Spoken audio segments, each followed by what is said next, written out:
வாழ்வு தழைத்து செழித்து உயர்ந்திட வழிவகை அவரே செய்திடுவார். வாழ்வு தழைத்து செழித்து உயர்ந்திட வழிவகை அவரே செய்திடுவார்.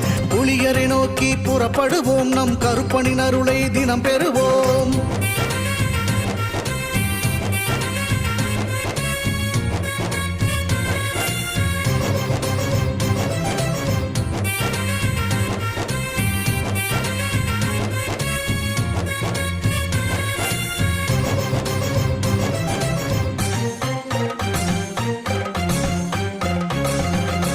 அல்லும் பகலும் அலைந்தேன், விதி அழைத்திடும் பாதையில் பயணம் தினம் செய்தேன்.